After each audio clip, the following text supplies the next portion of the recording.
be ni'n mynd i wneud heddi te yw edrych ar pethau sy'n hedfan. Gallwch chi enwi unrhyw beth sy'n hedfan i mi? Awyren. Awyren, da iawn. Hofrennydd. Hofrennydd? Hot air balloon. Da iawn. Balŵn aer poeth. Chi beth wedi gweld balŵn aer poeth tu fewn o'r blaen? Na. Hoffech chi weld un? Ie. Gwych. Nawr, mae gen i'r balŵn fan hyn. Beth sydd angen ni ychwanegu te i gael y balŵn mae i hedfan? Tan. Tân. Rhyw fath o res. Be ni'n mynd i wneud te yw cynhesu'r aer y tu fewn i'r balŵn.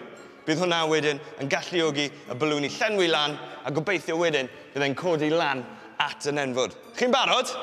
Ie. Da iawn. Gai ddoi o chi te ddod lan fan hyn. A mae gen i'r gres fan hyn, felly ni'n mynd i ychwanegu nawr a cynhesu yr aer tu fewn i'r balŵn. Chi'n gweld unrhyw beth yn newid bechyn? Mae maint y balloon yn tyfu. Da iawn, mae'r maint yn tyfu. A beth sy'n digwydd ni'n cynhesu'r aer y tu fewn. A wrth i'r aer mae cynhesu, mae'n mynd yn llawer ysgyfnach. A ni bron o fod na, felly mae pawb wedyn yn mynd i gyfri lawr o 5, 4, 3, 2, 1. A gadewch chi fynd.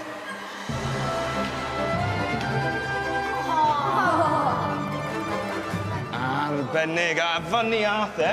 Ydy'r balŵn dal ar y nenfwd? Na, achos y air poeth wedi dod mas o fe. Da iawn, dath yr ar mas o'r balŵn. Ond hefyd, wrth i fe godi, bydd nath e oedd cymysgu gyda'r aer oer o'n amgylch. Achosodd e wedyn i'r balŵn i syrthio i lawr. Nawr, pwy arall sy'n moyn tro?